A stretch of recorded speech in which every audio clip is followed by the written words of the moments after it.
morning, church. Good morning. Yan, welcome po to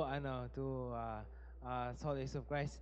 May I ask po lang yung mga nakaupo po sa likod to occupy the seats in front. Ayan. So medyo po, let's move closer po.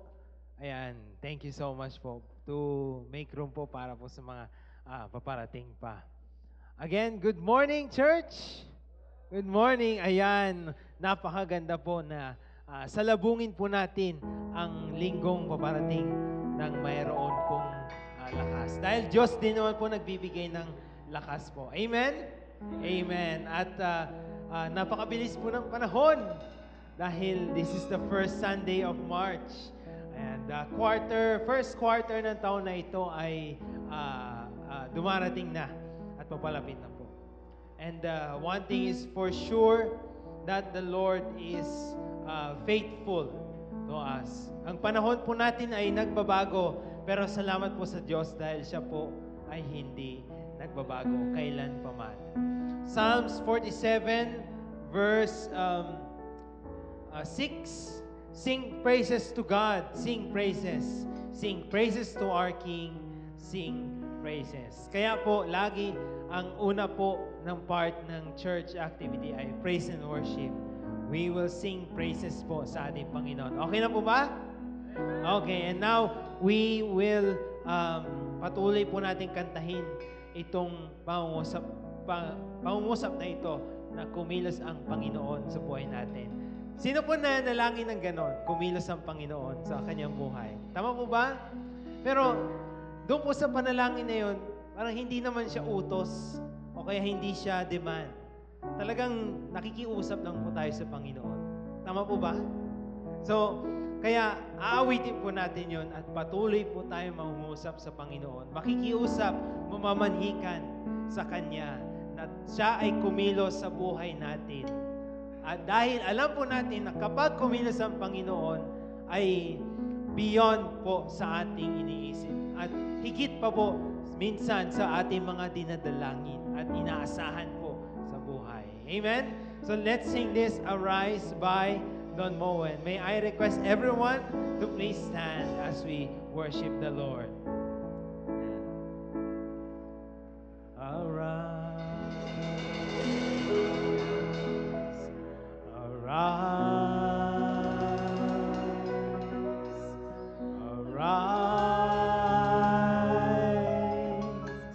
arise,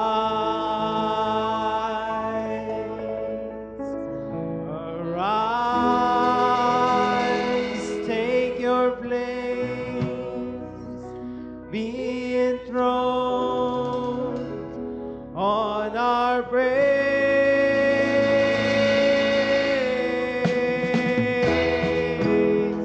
Let's clap our hands together as we sing for the Lord, as He arise in our midst.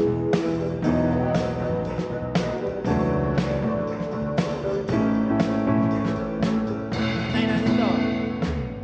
One thing we ask of you,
part po, let's do a bit of an exercise.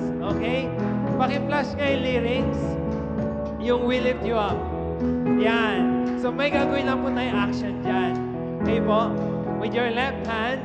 So habang ginanta, we lift you up.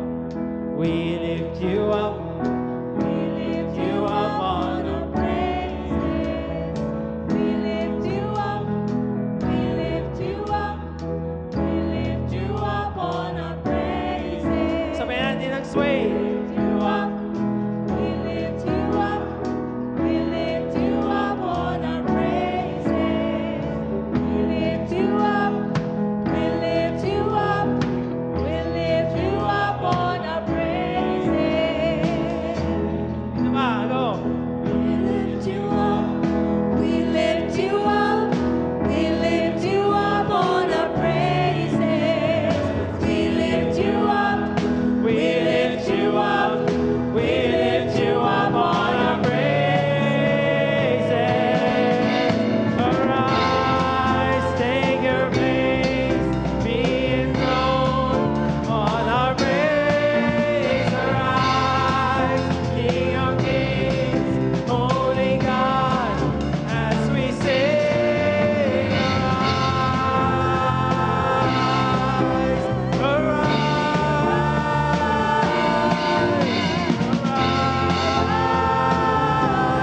yes,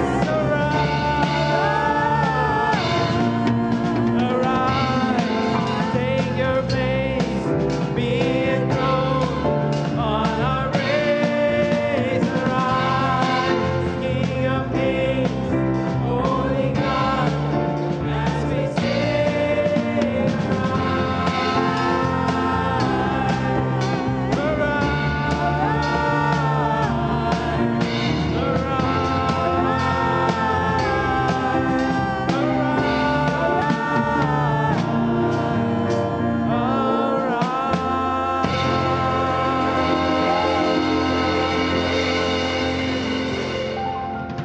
Amen, amen.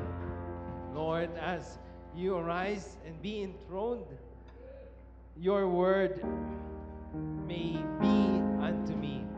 Ito po next song, ito po ay sinabi po ni Mary.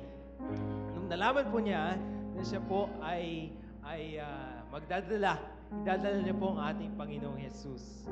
Ang sabi po ni Mary, be it unto me according to your word.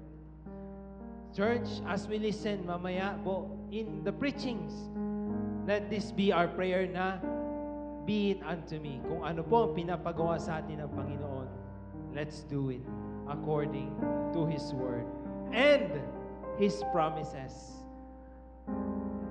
His promises of blessing and His promises of His presence po sa buhay po natin. Let's sing this.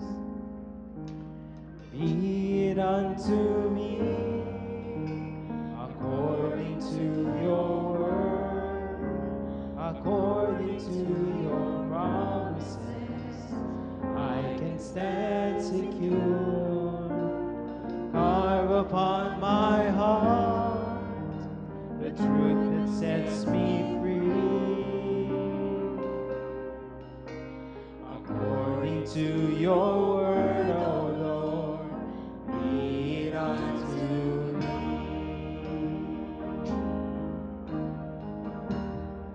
Let's sing it again. Be it unto me. Be it unto me according to your word, according to your promises.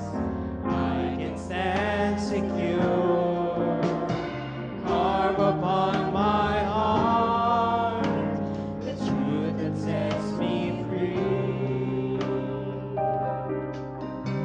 According to your word, O Lord, be it unto me.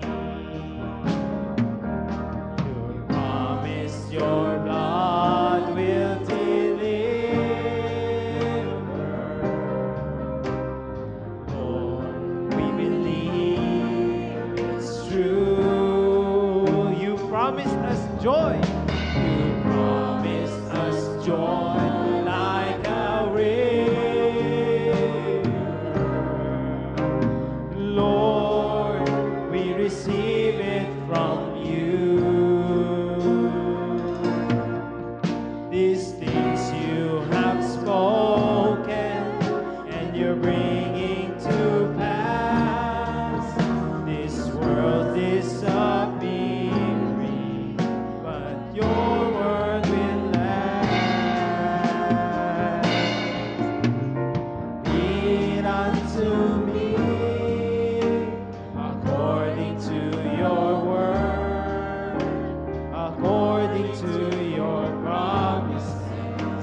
secure. Carve upon my heart the truth that sets me free. According to your word, O Lord, be it unto me. According to your word, O Lord, be it unto me.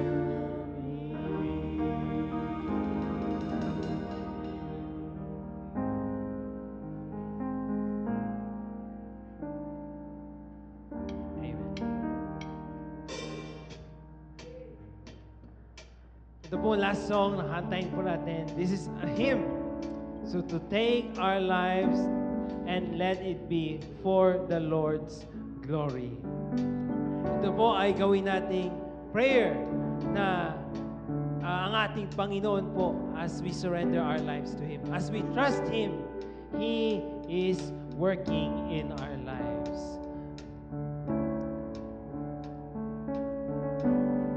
Name natin ito. Here we go.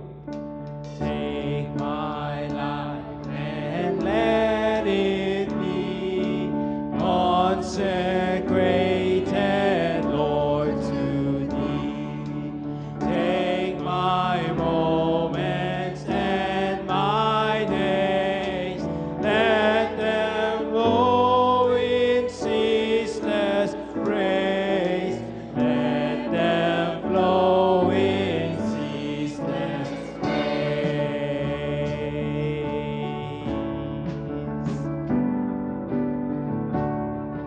Take my hands, Lord, and let them move.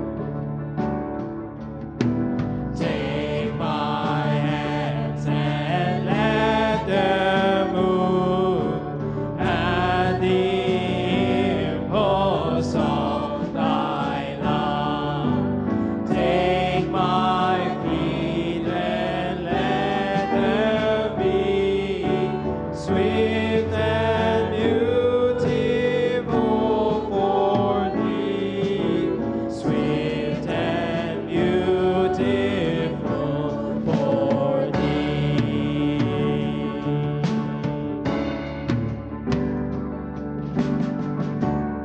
Ang mga boses naman po natin ay paggamit din natin sa Panginoon. Take my voice and let me sing, always only for my King. Take my lips and let them be filled with messages from Thee.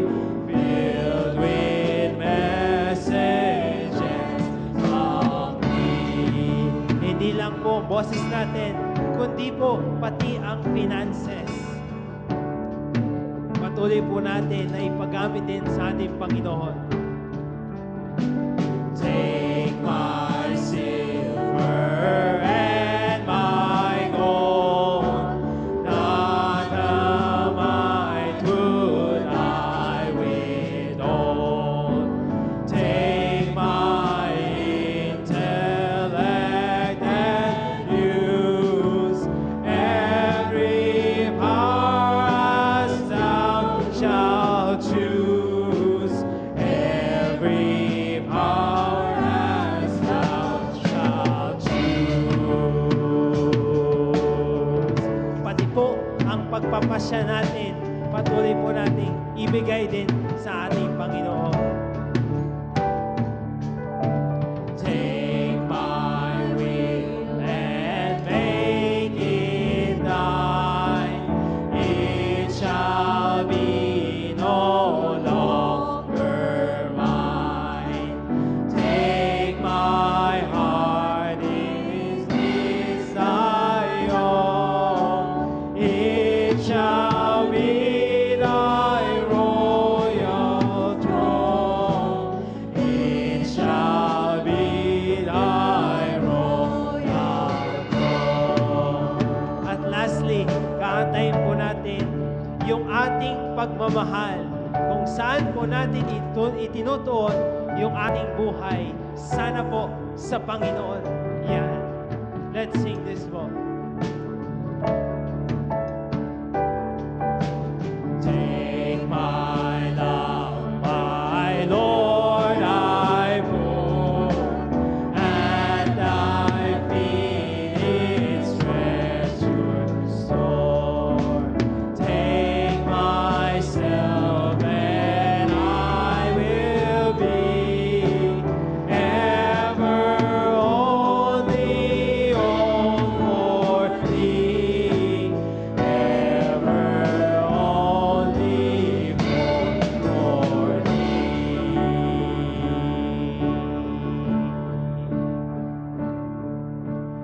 Ever only all for Thee.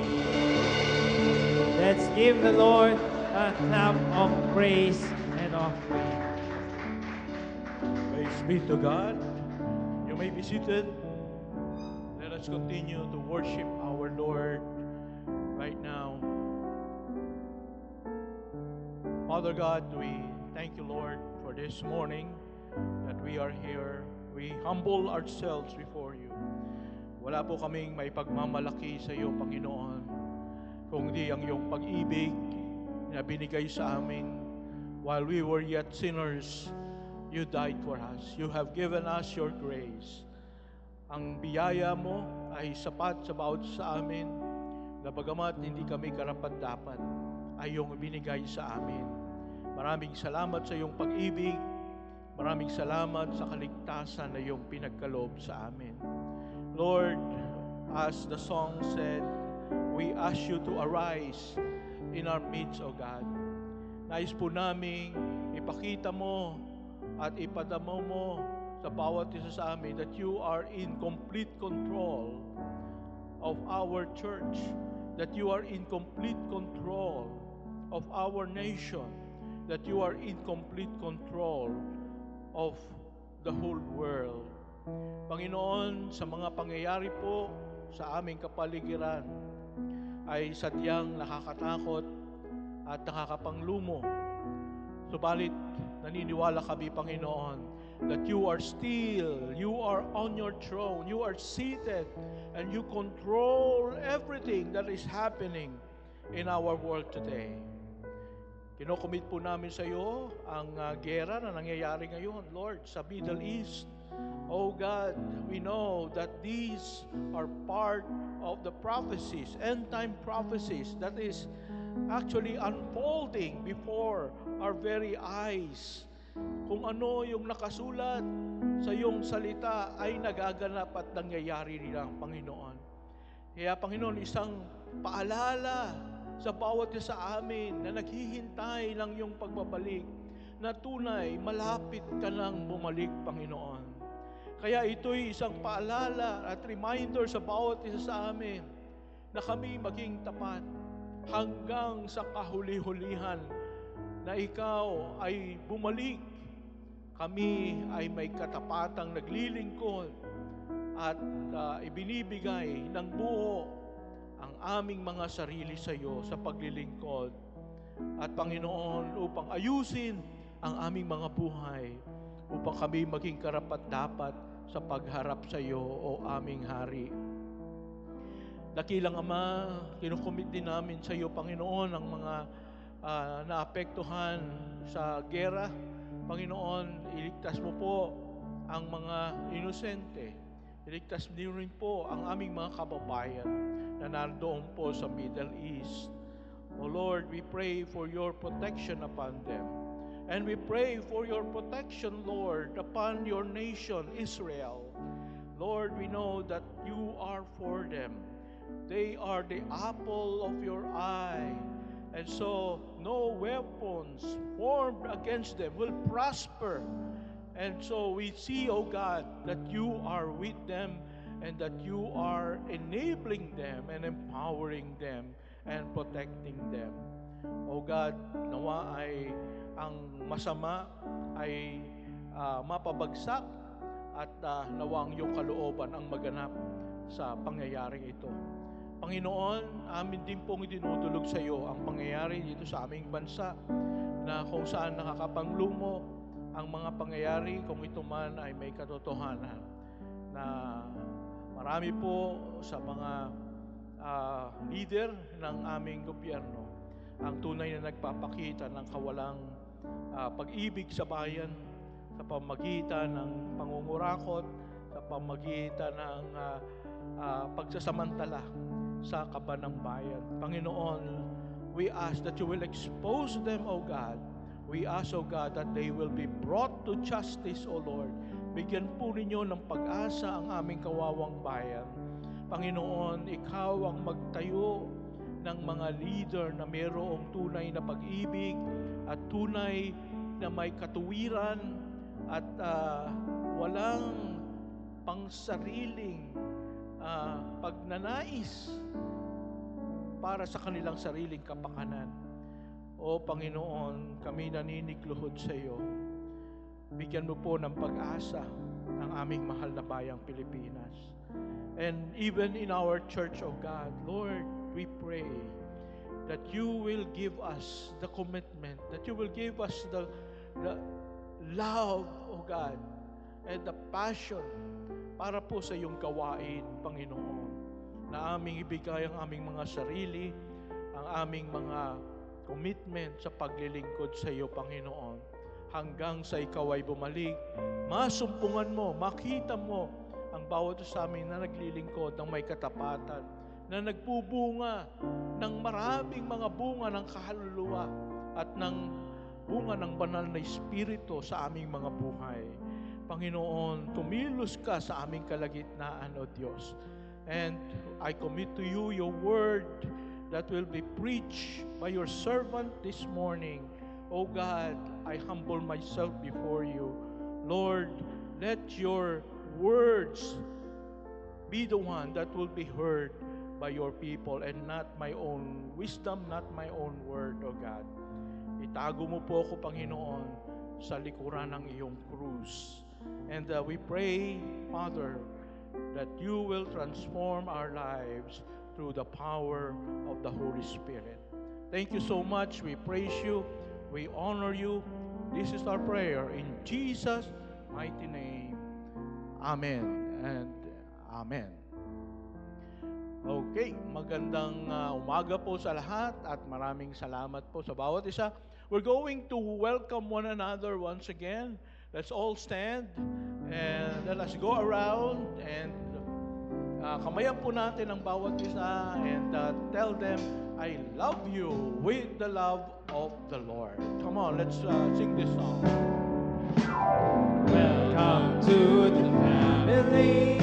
We're glad that you have come to share your life with us as we grow in love, and may we always be to you what God would have us be, a family always there to be strong and to lean on. God bless you po. May we learn to love each other more in each new day. May words of love be on our lips in everything we say. And may the Spirit melt our hearts and teach us how to pray, that we might be a true family.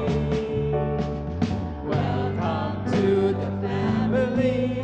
We're glad that you have come to share your life with us as we grow in love, and may we always be to you what God would have us be, a family always there to be strong and to lean on. Hallelujah. Thank you so much. Please be seated.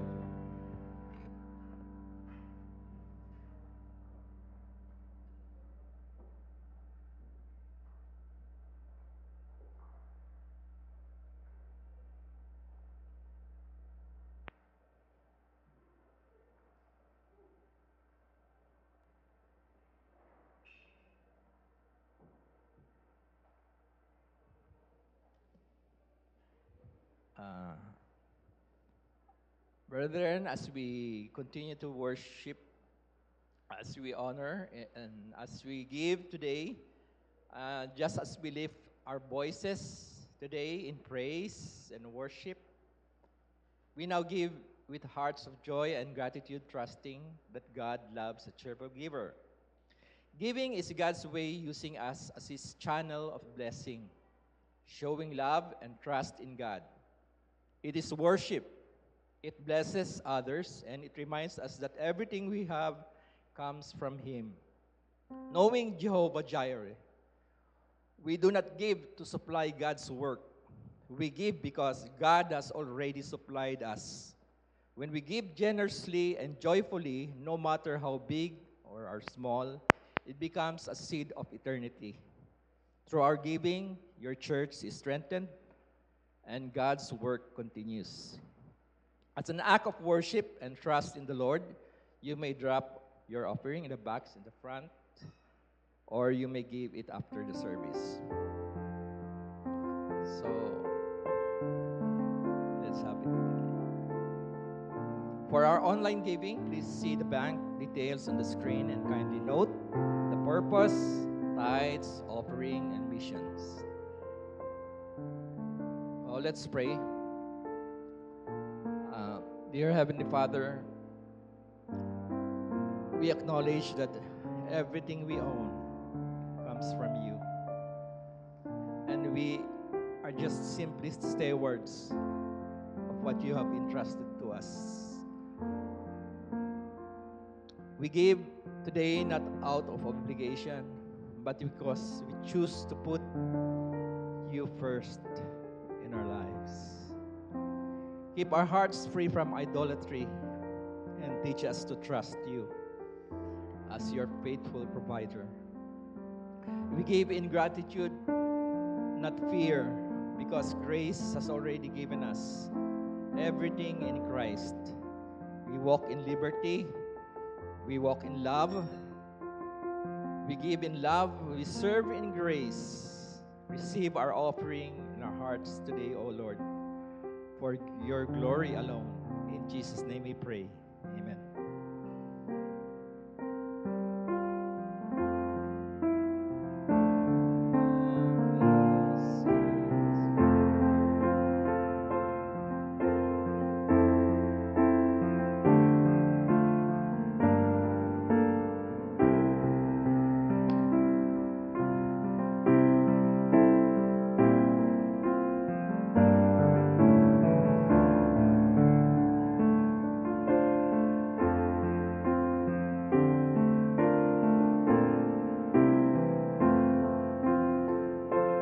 Amen.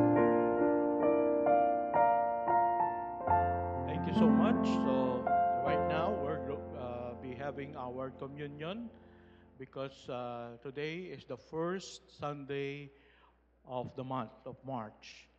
So as our leaders are distributing the elements, let me share with you a verse that Jesus said, "Greater love has no man than this, that a man gave his life for his friends."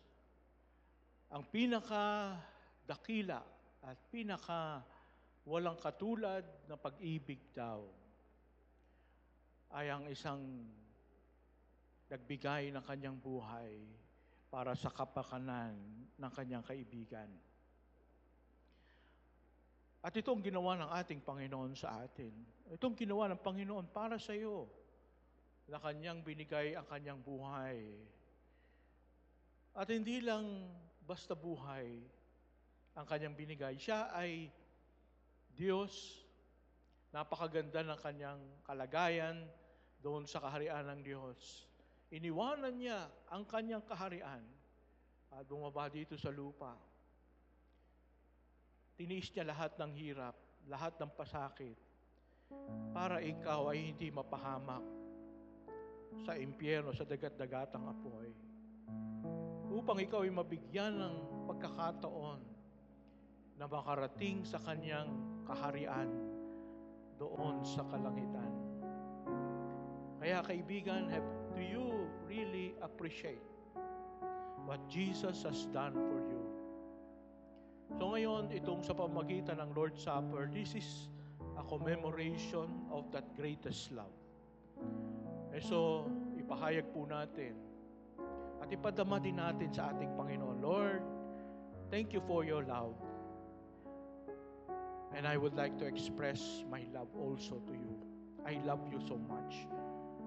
So, before we do this, let us pray. Let us thank God. Let us thank Jesus for His love. And let us also express our love for Him. Shall we pray?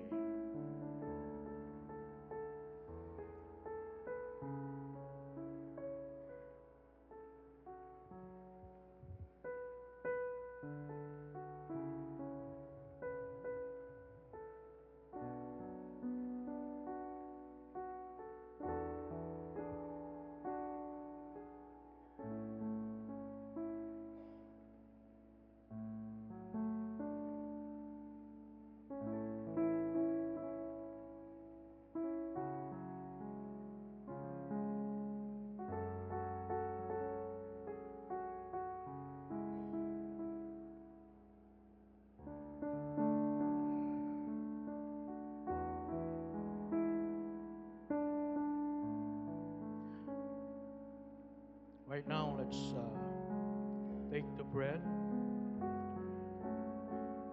For I received from the Lord what I also delivered to you, that the Lord Jesus, on the night when He was betrayed, took bread, and when He had given thanks, He broke it and said, "This is my body, which is for you.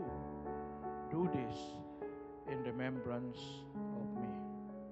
So let's take the bread and say, Lord Jesus, thank you for your body that was broken for me. I love you, Lord. Let's partake.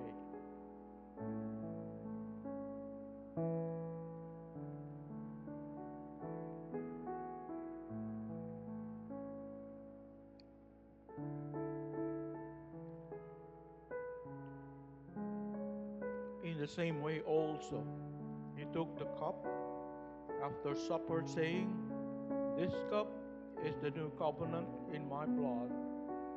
Do this as often as you drink it in remembrance of me."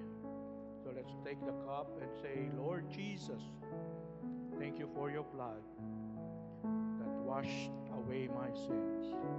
I love you. Let's partake.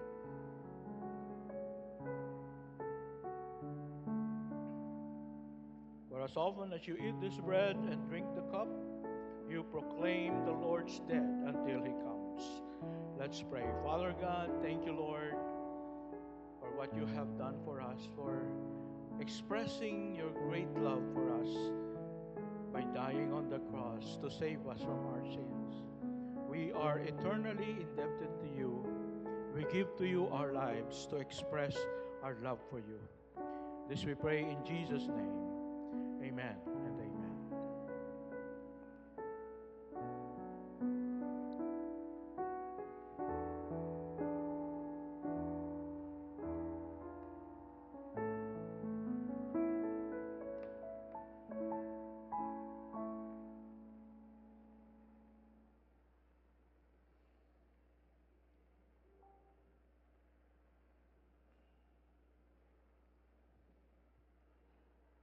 Good morning, everyone. Pakisabi nga sa katabi mo, you look amazing today. Yan, okay. Dapat sincere, ha? Okay. So, welcome back to our study of our Lord Jesus, our God, Lord and Savior. That's because our 2026 theme is Turn Your Eyes Upon Jesus. And alam nyo, last January and February, ang focus po natin is Know Jesus. Everybody say, Know Jesus. Kaya pinag-aralan natin yung the I am statement of Jesus. No? So marami tayong natutunan doon sa I am for us to know more who Jesus is. But today is the month of March already. And so March and April, our focus now is love Jesus. Everybody say, love Jesus. Okay. Of course, if we get to know more of our Lord and Savior Jesus Christ, we get to love Him more. Sabi nga, habang nakikilala mo ang isang tao, ay lalo siyang napapamahal sa iyo. Kaya sana habang nakikilala natin ang Panginoon, lalo siyang napapamahal sa atin. Kaya nga, ang ating pong pag-aaralan ngayon, sa ating sermon, ay, do you love me more than this? It's a question, no? Do you love me more than this? And this is based on John 21, 1 to 19. So nasa ating mga bulletin po ang ating outline, and you can find the answers in the blank in our PowerPoint. And this is the story of Jesus and Peter being restored back again, no? So I would like for us to read the first part of this scripture passage in John chapter 21, verses 1 to 3. So may I request everyone to please stand and let us read this passage all together. And starting in verse 1, ready, begin. After this, Jesus revealed himself again to the disciples by the Sea of Tiberias. And he revealed himself in this way. Simon Peter, Thomas, called the twin, Nathanael of Cana in Galilee, the sons of Zebedee, and two others of his disciples were together. Simon Peter said to them, I am going fishing. They said to him, we will go with you. They went out and got into the boat, but that night they caught nothing. Let's pray. Father God, we ask that the Holy Spirit will move freely in our midst, in our hearts, in our minds. And Lord, teach us something that would change our hearts and minds. We commit every moment to you. In Jesus' name we pray. Amen and amen. Please be seated. All right. So, I would like to share with you first the context of this passage. What is this passage all about? Alam niyo po, nangyari po ito after Jesus died and He was already resurrected after 3 days from the dead. Now, He showed Himself alive for the third time. Pangatlong beses na po niyang pinakita sa mga disciples. Ito po yung pangatlo na siya ay buhay. Okay? And, but, you know, in this story, one of the disciple is not on his proper element. Wala siya sa kanyang sarili. No? His mind was wandering around, scattered, and unfocused. Sino po ito? Si Apostle Peter. Bakit po? It was because before Jesus was crucified, alam niyo ba kung anong nangyari? Bago pinako sa krus ang ating Panginoon, may pangako si Peter. Ang sabi niya, Lord, ibibigay ko sa iyo ang buhay ko. I'm willing to die for you. Pero anong nangyari? Nung inaresto si Jesus at sumunod si Peter, no, nakaantabay siya, and someone recognized Peter. Hindi ba ikaw yung kasama nung inaresto na Nazareno? Sabi ni Peter, sino? Naku, hindi ko kilala yan. At maya-maya, meron na namang nagano, uy, kasama ka nun ah. Sabi naman ni Peter, ay, hindi ako kasama yan. Hindi ko kilala yan. Ngayon ko nga lang nakita yan eh. At ginawa niya yon 3 times.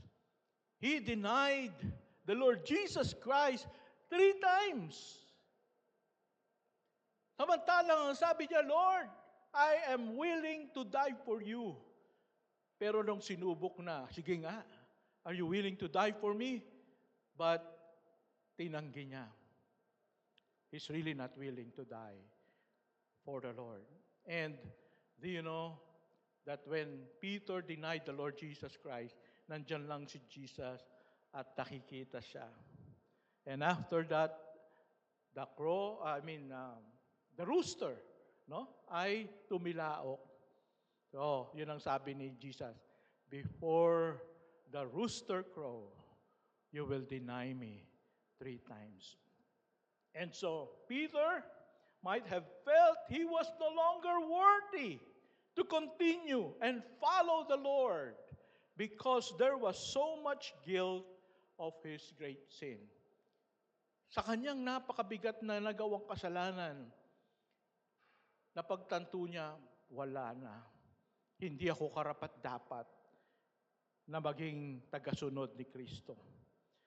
And so today, makikita natin yung proseso kung paano si Peter, he was restored back, and we can learn something from this because at times, tayo din. Aminin natin. Everybody say, aminin. Aminin natin, minsan, nanlalamig tayo. Katulad ni Apostol Pedro. Kailangan nating muling bumalik sa pagiging mainit at passionate sa ating pagsunod sa ating Panginoon. Ano ang gagawin natin kapag tayo ay nasa ganoong sitwasyon? Anong ginawa ng Panginoon kay Apostol Pedro? So, the first thing that we can see here, number 1, is reverting back into former life. Reverting back into former life. Ibig sabihin, parang gusto niya na bumalik sa kanyang dating buhay. No? So, alam naman natin na ano ba trabaho ni Apostle Peter bago siya sumunod kay Kristo? Sinong nakakaalam? Siya ay isang fisherman. Siyang mangingisda. At doon siya natagpuan ng Panginoon at doon siya tinawag ng Panginoon. Simula ngayon, you will no longer be a fisherman, but you will become fishers of men. Hindi na isda, hindi na tilapia ang huhulihin mo. Kung hindi, ang dadalhin mo na sa akin ay ang mga kaluluwa, ang mga tao. No? And so he announced to the disciples that this time, actually, hindi na nila kasama si Jesus every day. Parang si Jesus, nung simula siya ay ma-resurrect, paminsan-minsan na lang siya nagpapakita sa mga disciples. So, can you imagine the change of atmosphere? Dati, every day, they eat with Jesus, they walk with Jesus, they preach with Jesus. Every day, they are with Jesus. But now, sila-sila na lang.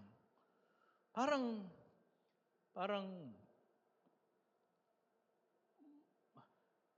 may kakaiba ng nararamdaman si Pedro. Parang iba na ang takbo ng buhay natin ngayon. Hindi na natin kasama si Lord. Maybe it's about time for me to go back to my old life. And so he announced, brothers, I am going fishing. What I used to do, I am doing it again. So Peter was going back to his comfort zone, the sea and fishing. It's because Jesus was no longer with them at all times. He was just showing himself from time to time. So maybe I'll try fishing again. Just one time. Isang beses lang naman. Pero alam natin, kapag na-try mo ng isang beses, no? Sa former life mo, kapag hindi ka naman tiniwanan mo na yung pagyoyosi, no? At naisipan mo, makapagyosi ka, isa lang. Ako, makatoma nga, isa lang. Anong pwedeng mangyari kapag nasubukan mo uling tumikim ng isang beses? Anong pwedeng mangyari? There will be a second time. There will be a third time, fourth time, fifth time, until it becomes what? All the time. Ano? Babalik ka na sa lifestyle mo. Pag sinubukan mong bumalik ng isang beses, tuloy-tuloy na.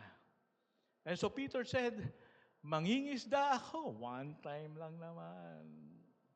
But we know where this is going. Maybe he just would like to release his pent-up feelings. But we know that God has called him already not to become fisherman, but to become fishers of men. How sad is that? After 3 years of being active in the ministry, he is now beginning to slip away.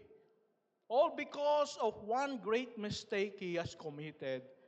And anong tawag po dito? This is what we call backsliding.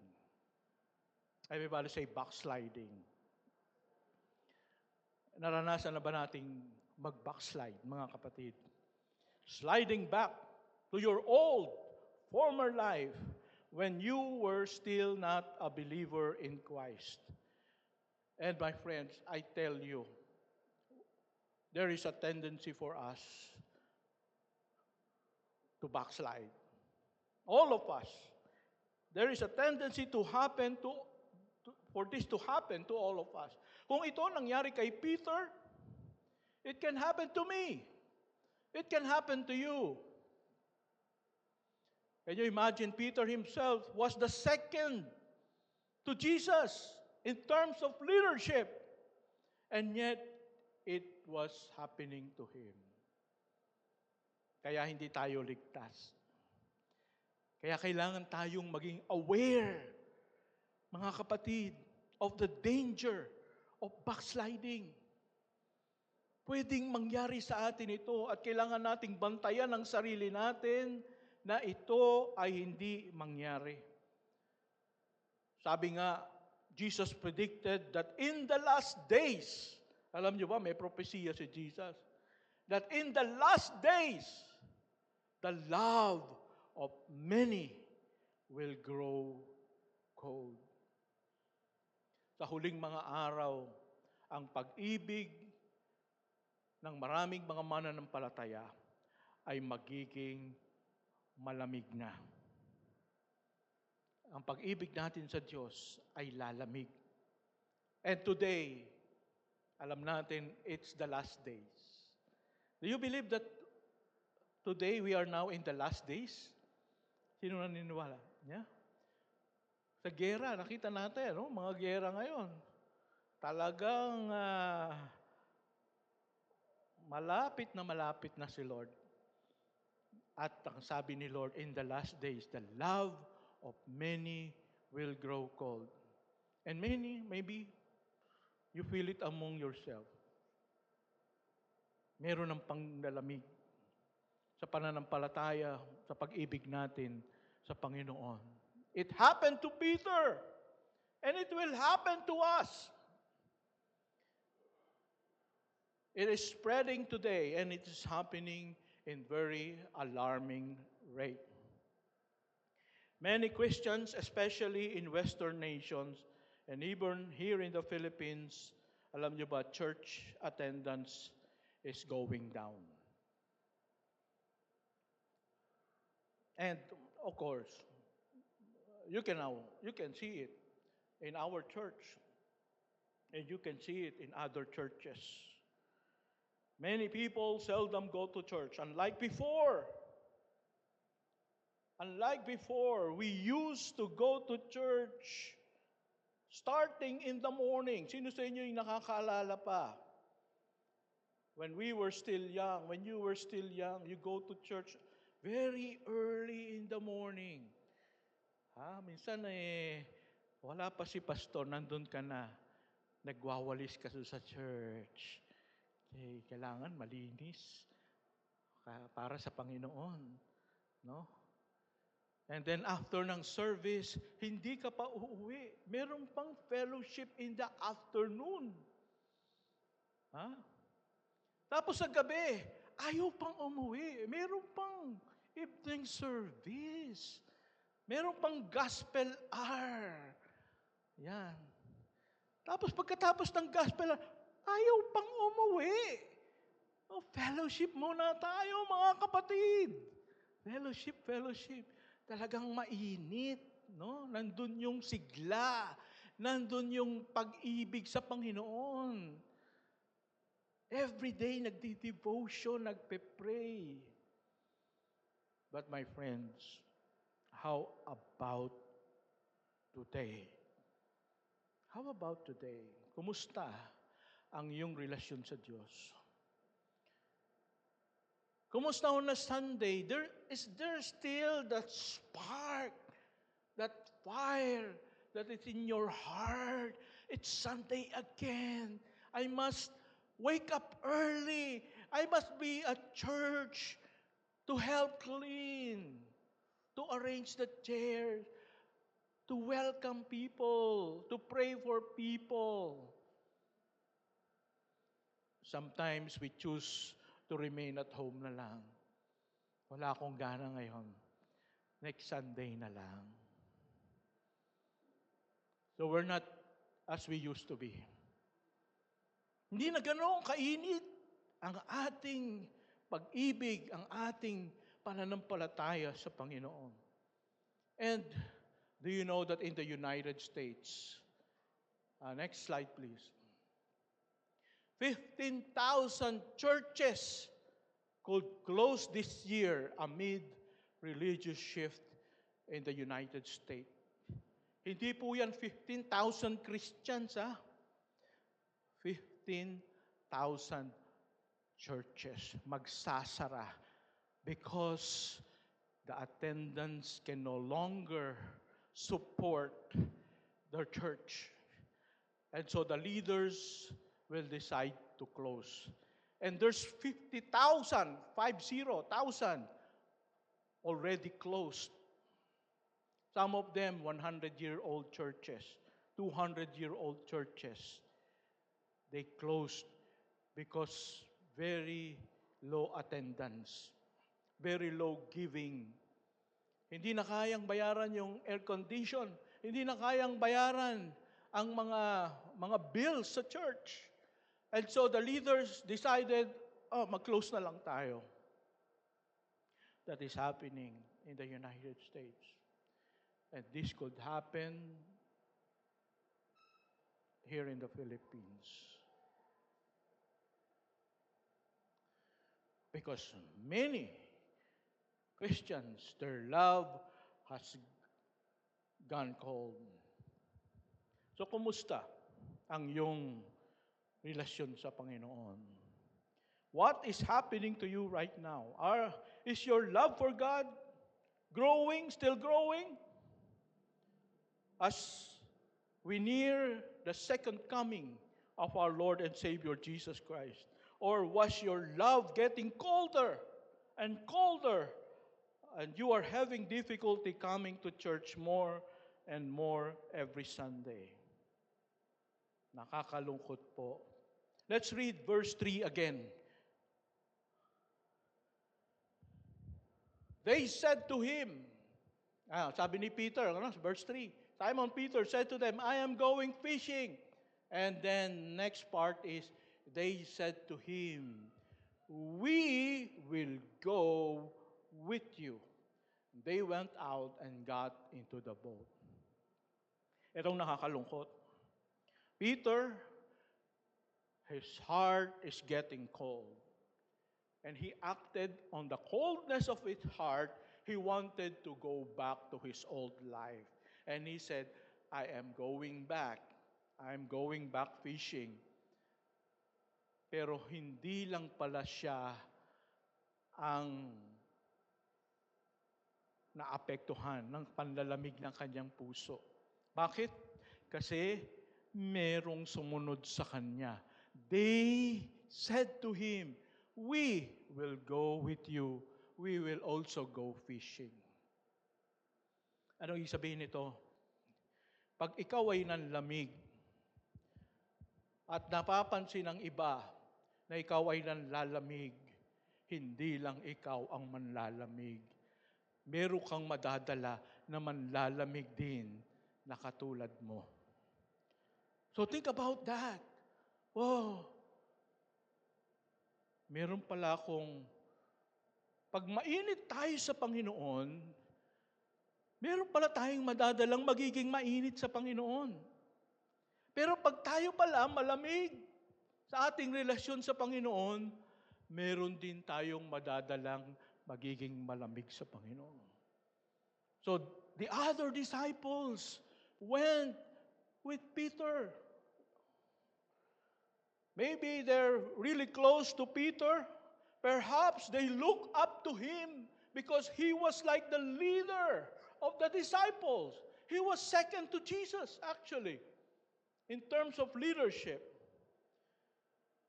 And so, where he goes, they will follow. How many of them went back to fishing? Well, pinangalanan po sa verse 2. Ayan, tingnan natin, sino yung mga sumunod sa kanya. Number 2, Simon Peter, si Thomas, si Nathaniel, the sons of Zebedee. So, dalawa ito. Si James at saka si John. And 2 others, hindi na pinangalanan yung 2 others. So, ilan siya? Sinong magaling sa math dito? Ilan? 7. 7 of them. How many disciples na lang nung time na yon? How many disciples? 11 na lang. Kasi yung isa, tsugi na yung isa, si Judas. So, 7 out of 11. Again, mathematicians, ilang percentage nung 7 out of 11? 40%? No, it's 63%. More than half of the disciples are getting colder in their relationship with the Lord. Because of what happened when Jesus died, they are shaken. Their faith are shaken. And it's a part of our faith that sometimes in our lives, our faith will be shaken. And some people, when their faith are shaken, their hearts become cold. But some people, when their faith are shaken, their hearts become more passionate. They cling on to the Lord. Lord, hindi kita iiwan. Kahit na kung anong nararamdaman ko hindi maganda, ikaw lang ang pag-asa ko sa buhay ko. I will be faithful to you. So 7 out of 11. If you drift away slowly from your former commitment and love for the Lord, tanungin kita, sinong pwedeng sumunod sa iyo sa panlalamig? Kung ikaw ay manlalamig sa Panginoon, sino ang pwedeng sumunod sa iyo? Who looks up to you? Who respect you? Who follows you? Sino ang kasama mong manlalamig?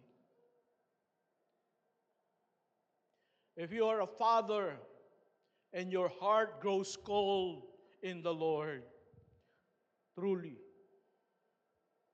your children will follow after you. If you're a mother, the same. Your children will follow after you. Your friends will follow after you. And they would say, si Daddy,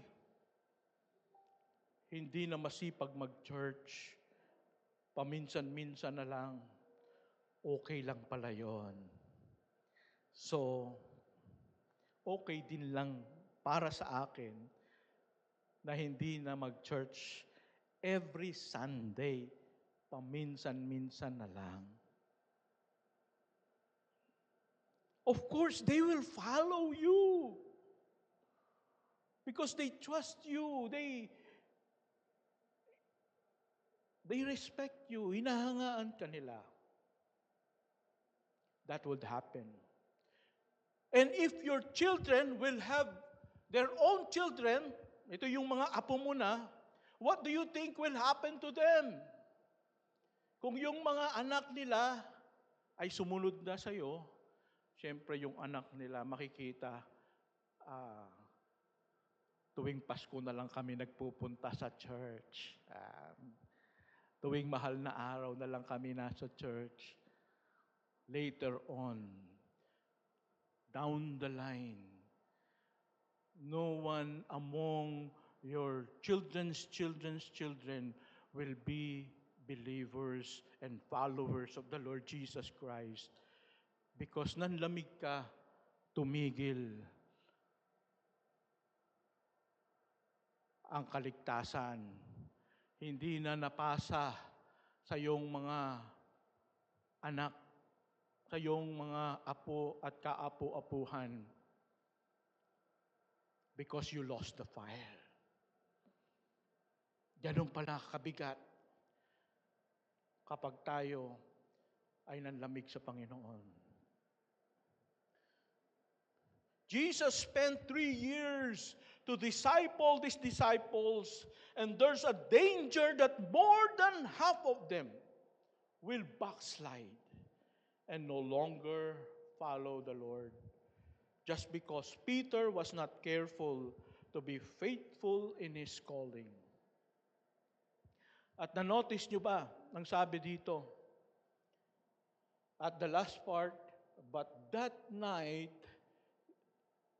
they caught nothing. Everybody say, they caught nothing. Wala na yung blessing ni Lord. Wala na yung biyaya ng Panginoon. Wala na yung guidance ng Panginoon. Because their heart has gone cold. But praise be to God, God is merciful. Ang Diyos natin maawain. Gusto Kanyang ibalik. At itong ginawa niya kay Peter. Number two is restoring back into intimate relationship. Restoring back into intimate relationship. In verse 4, just as day was breaking, Jesus stood on the shore. Yet the disciples didn't know that it was Jesus. In verse 5, Jesus said to them, "Children, do you have any fish?" Nandun po siya sa beach, si Jesus, ano? Tapos yung mga disciples nandun pa, pabalik pa lang siguro. Nasa laot pa. Meron ba kayong mga isda? And they answered him, "No." And Jesus said to them, "Cast the net on the right side of the boat, and you will find some." Buti na lang. Kahit hindi nila kilala na si Jesus pala yun, ay sumunod pa rin sila. Kasi siguro parang disappointed sila, parang sige na nga, baka kahit na isang dulong, makahuli tayo. But at least may huli kami. Yun nga lang isa, no? So, subukan natin, no? And so they cast it out, and now they were not able to hold it in because of the quantity of the fish. Hindi nila kayang itaas yung kanilang lambat sa sobrang dami ng isda. You see, when Jesus is with you, you are able to do anything. Amen? Kahit na imposible. Kapag kasama mo si Lord, hindi ka niya pababayaan. There will always be solutions to problems because Jesus is with you. And ito, I want you to notice this. That disciple whom Jesus loved, therefore said to Peter, okay, I want you to notice this, no? That disciple whom Jesus loved, pwede naman niyang pangalanan yung sarili niya. Pero that disciple whom Jesus loved, sinabi niya, yung disciple na mahal ni Jesus ay nagsabi, no? Patingin niyo kung sino ito. Ito yung writer mismo. Kumbaga parang, para bang hindi niya makalimutan. Hindi niya makalimutan yung pagmamahal sa kanya ni Jesus. Kaya palagi niyang sinasabi, ako yung disciple na minahal ni Lord. No? And this is John. Kaya tinawag siyang John the Beloved. Ang ganda nun, ha? Beloved by the Lord. Ako yung taong mahal ng Diyos. Nakakabit sa pangalan niya. Di ba? Ako si Josh. Ako yung taong mahal ng Diyos. Ganun, no? Parang kinikilig siya pag sinasabi niya yon. Okay. So, John therefore said to Peter, it is the Lord. No? Pag ikaw malapit sa Panginoon, kapag ikaw mahal mong Lord, alam mo kaagad, si Lord yun. Yung ibang mga disciples, naku, grabe, swerte natin. Galing talaga natin. Kasi, mga mangingisda tayo. No. Sabi ni John, no, it's not because magaling tayo. It's not because matalino tayo. It's not because we are fishermen. It is the Lord. Can we do that? That may dumating na blessing. Galing ko kasing mag-present ng project, no? No. It is the Lord. Amen? Kapag may blessing, it is the Lord. Kapag nasolve ang problema, it is the Lord. We give credit to the Lord because it is really the Lord who did that.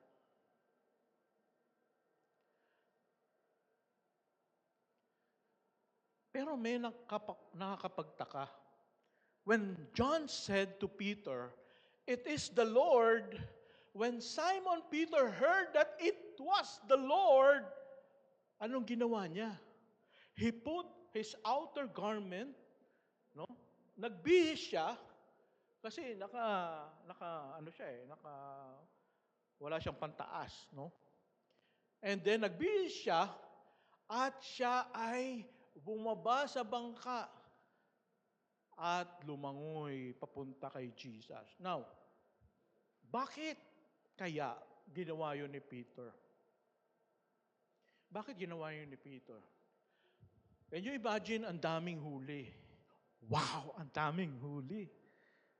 Pero nung sabihin ni John, si Lord yung nasa beach, iniwanan ni Peter yung maraming huli at yung kanyang mga kaibigan at bumalik sa Panginoon. Alam niyo kung bakit? Because it was not the first time that this miracle happened. It was not the first time.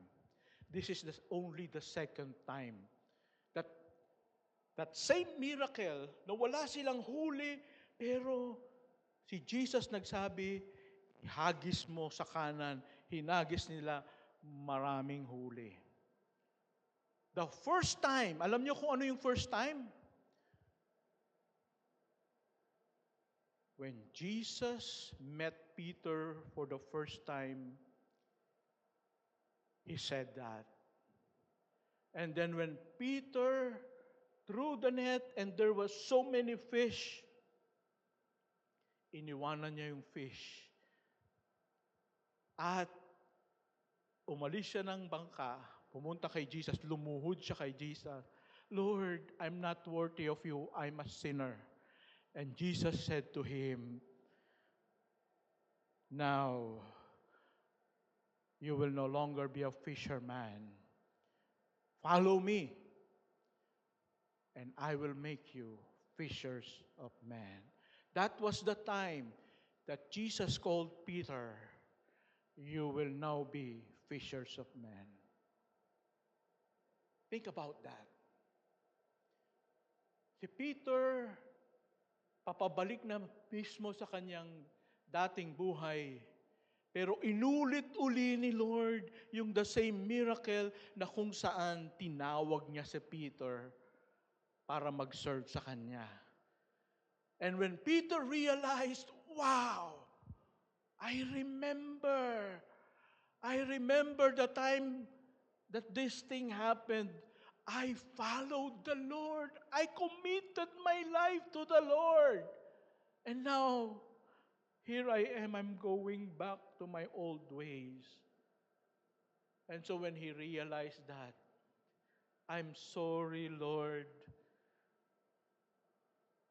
I will go back to you again.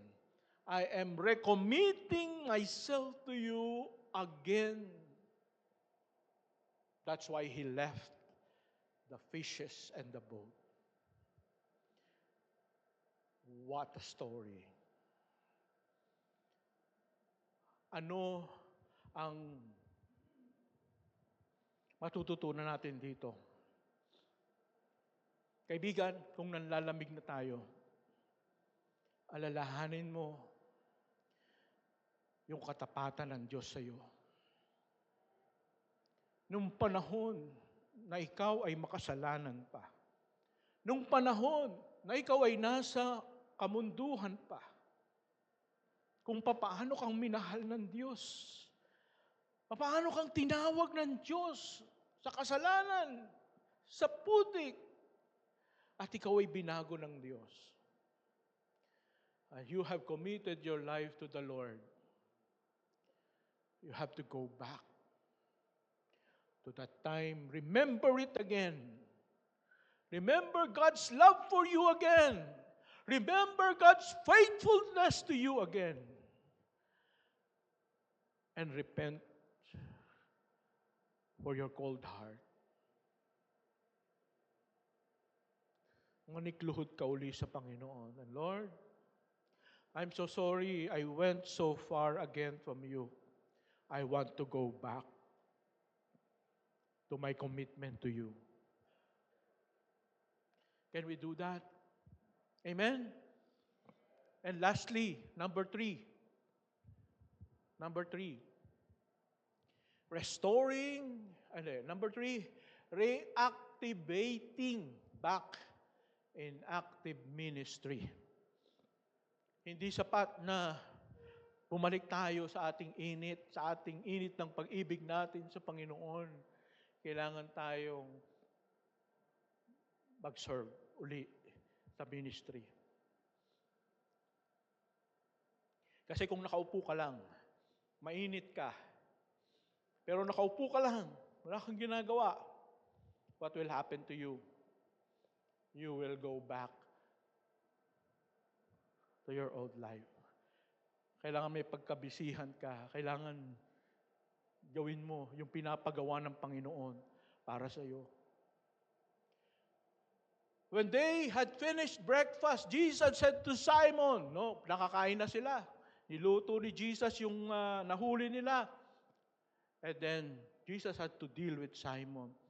And Jesus said to Simon Peter, Simon, son of John, do you love me more than this? Do you love me more than this? Ano yung this? Itong mga isdang ito, yung dati mong buhay. Do you love me more than this? Hindi sinasabi ni Lord na masama yung fishing. No. Pero ang sinasabi niya, do you love me more than this. The operating word, the key word is more. Everybody say more. Alam mo, hindi po masama yung ating trabaho, yung ating pamilya, yung ating mga ginagawa. Kung yan man ang masasabi nating dahilan, kung bakit, Pastor, masyado po akong busy sa pamilya.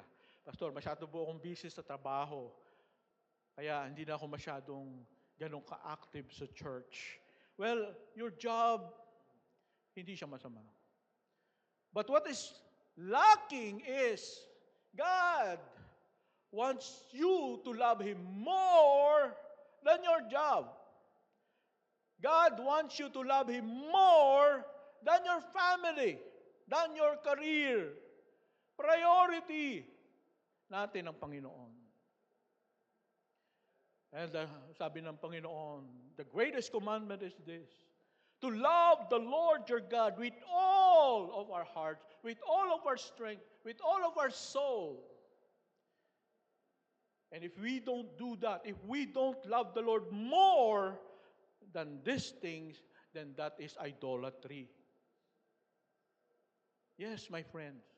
Maring wala kang niluluhuran na imahe. Pero kung merong mas mahalaga sa iyo, meron kang mas pinagkakaabalahan, mas pinag-uukulan ng pansin at ng panahon, more than what you spend with the Lord, then that is idolatry. At maraming mga Kristiyano ang nagiging guilty sa idolatry. Hindi yung mga images, but the things that he consider priority in his or her life.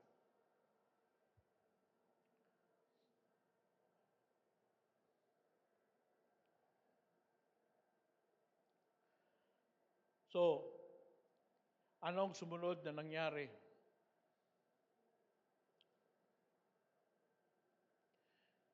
So, makita natin dito that the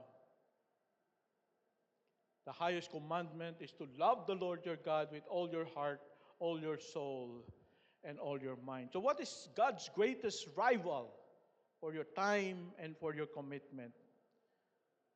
Whatever it is, if it gets more time and more commitment than your time and commitment for the Lord, that is idolatry.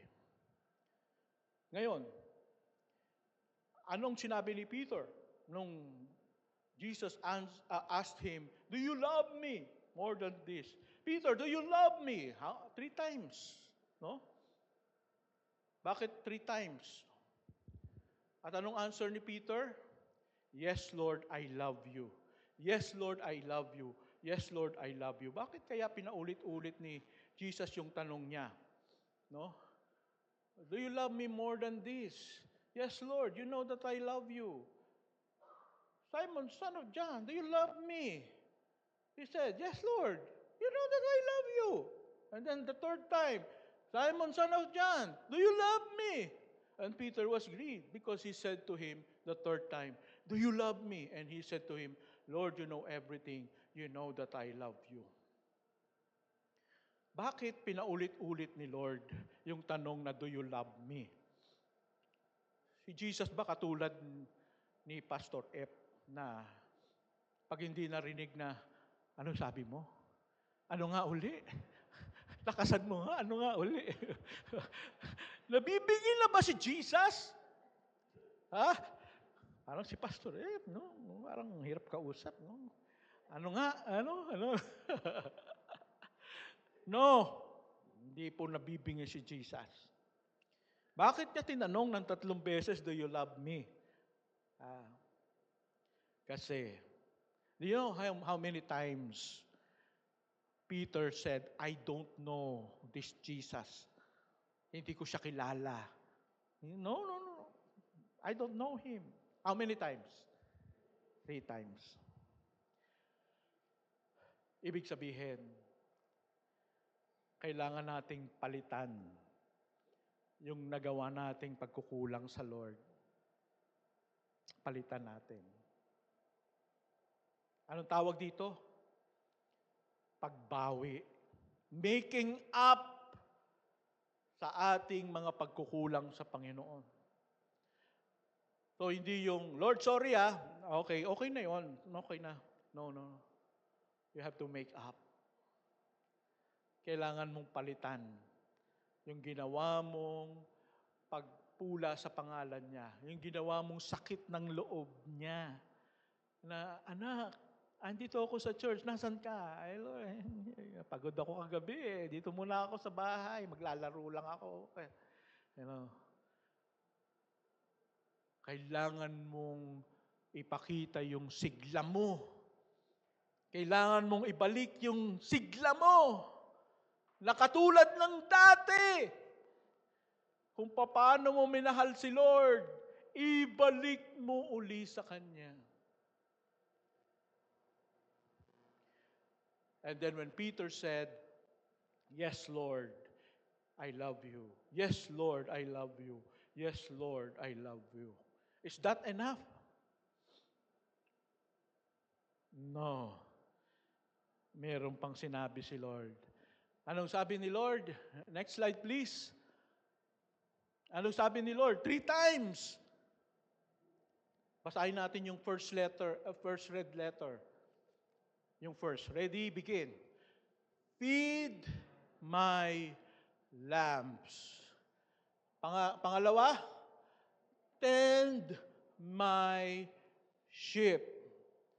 And then pangatlo, feed my sheep.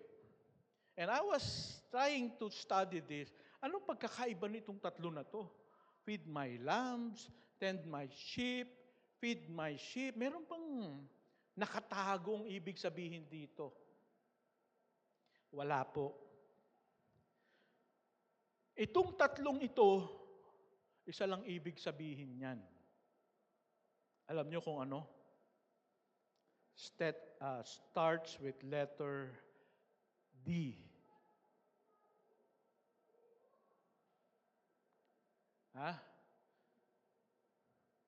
Feed my lambs. So, hindi po ito literal na asan yung mga tupang maliliit. Alika, ito na yung grass nyo. Hindi po. Hindi literal. No? Yung lambs, mga anak ng Diyos. Pakainin yung anak ng Diyos. Anong pinapakain sa anak ng Diyos? Salita ng Diyos. Okay? Ngayon, yung tend my sheep. Sino yung sheep? Anak din ng Diyos. Anong tend is alagaan. Protektahan. No? And then, pangatlo, feed my sheep. Magkapareho ba siya ng feed my lambs o feed my sheep? Pareho lang po yan. Okay? So what is that? Letter D. Discipleship. Taking care of the people of God. Teaching them. Sharing the gospel first at them. And then teaching them. And then discipling them. Baptizing them. Teaching them to obey everything I have commanded you. Matthew 28:19-20. Do you truly love me? Yes, Lord. Disciple someone. Peter, do you love me? Yes, Lord. Disciple. Peter, do you love me? Yes, Lord. Make disciples. My friends, if Jesus pinaulit-ulit niya in make disciples, what does that mean? Very, very important. Kung gusto mong ibalik yung sigla mo, kung gusto mong mag-serve talaga sa Kanya, hindi enough that you repent of your coldness. You have to find someone and teach that someone ganitong lumakad kasama ni Jesus. Ganitong mag-devotion. Ganitong mag-share ng gospel. Ganitong magbigay sa Panginoon. Kailangan every Sunday sa church ka. Huwag kang absent. Find a small group. Kailangan meron kang small group for you to grow and for you to be discipled. You need to share the gospel whenever you find an opportunity. Teaching people to obey God. That is what Jesus wants.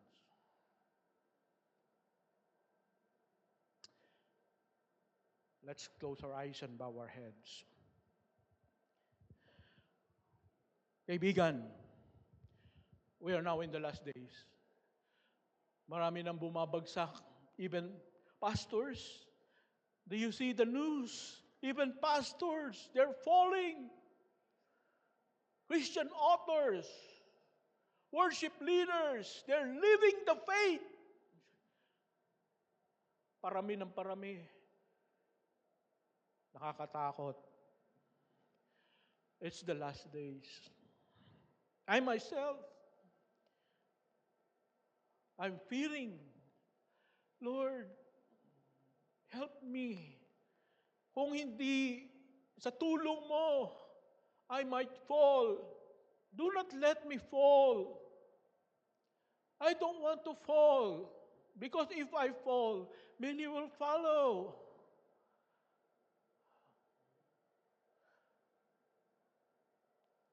So right now, it's about time for us to humble ourselves before God. Lord, help me. Tulungan mo akong bumalik sa dati kong mainit na pananampalataya. Help me, Lord. Help me. So I want us to humble ourselves before God right now. I know you're not satisfied with your walk with God. You're not as hot as before. Let us make a commitment, Lord. Gusto kong yung dati ko, ibalik mo ako doon. But you have to go back to Him, humble yourself, and find someone or a group for you to disciple. I will commit myself to you. I will commit to this group. I'm going to teach you how to walk with the Lord. Tutulungan ko kayo.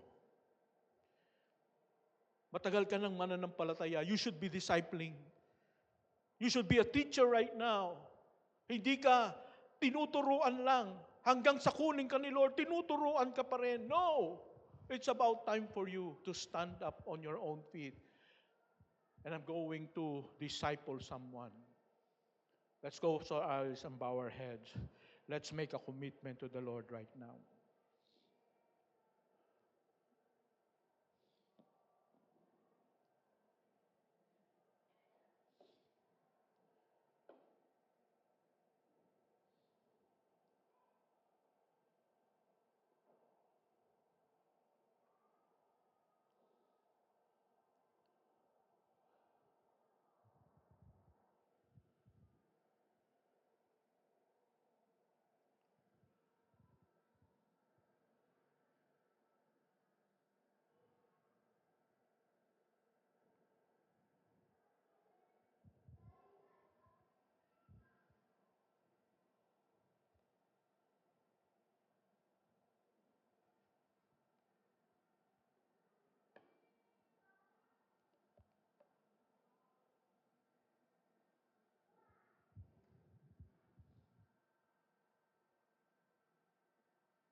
Father God, thank you so much for the Holy Spirit's work in our hearts.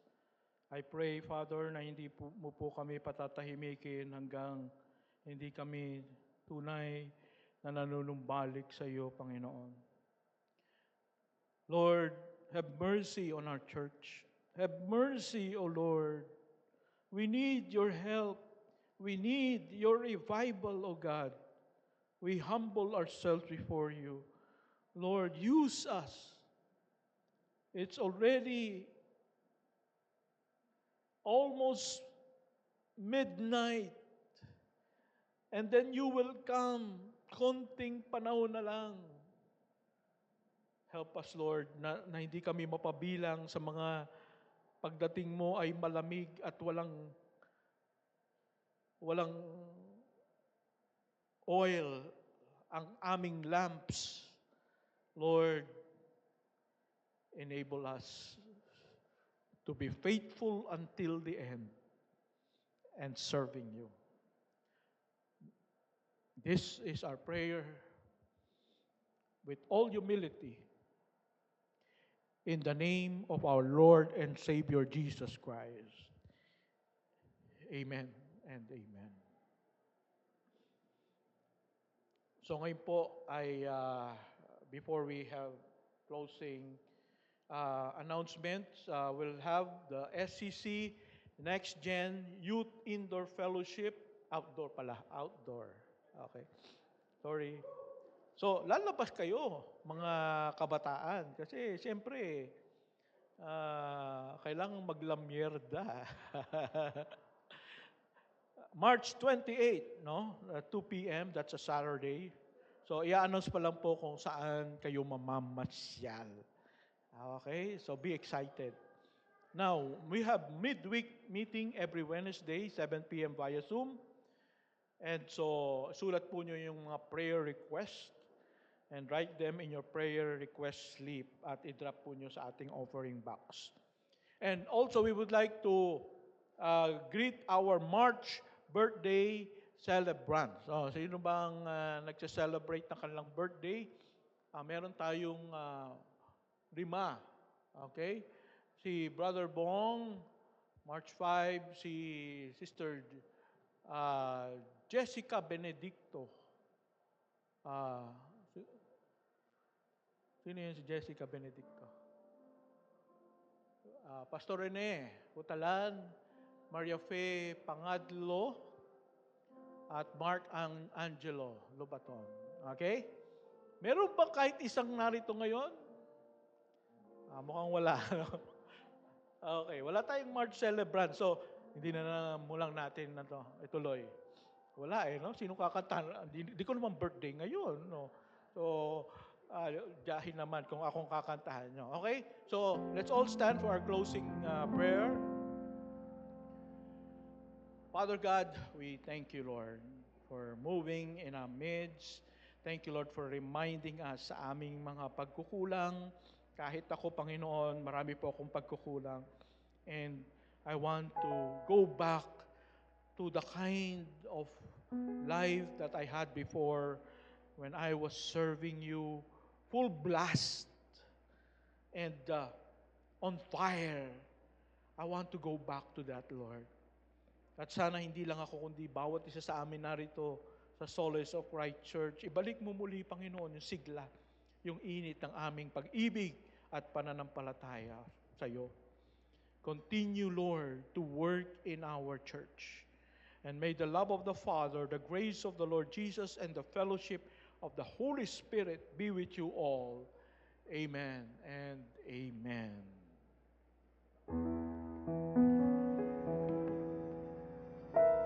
May birthday cake. Asan? Ayan. So, we rejoice sa mga birthday in spirit, pero yung cake po ninyo nandito. In spirit din po mauubos. Joke lang. So, today, in our closing, napakaganda po, and we praise the Lord for Pastor Ev in his sharing. Despite the disciples leaving Jesus, alam niyo po ang address pa rin ni Jesus sa kanila. Friends! Kung napansin po ninyo doon. So, really, it's amazing.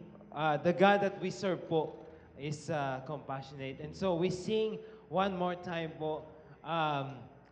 We will ask the Lord to change our lives, to arise, ayan, ang ating Panginoon, at kumilos siya sa ating pong mga buhay. Let's sing!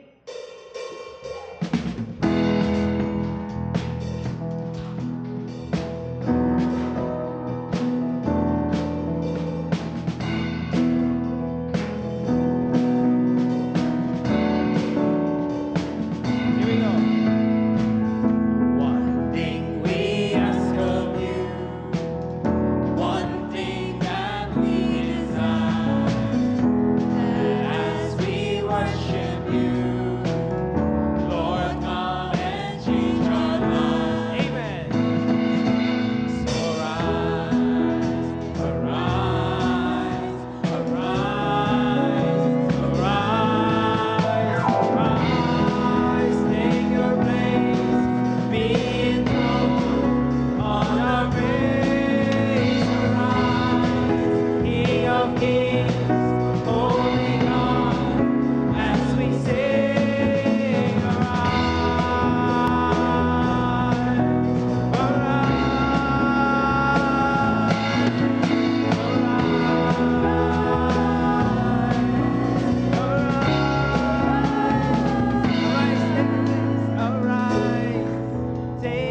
place.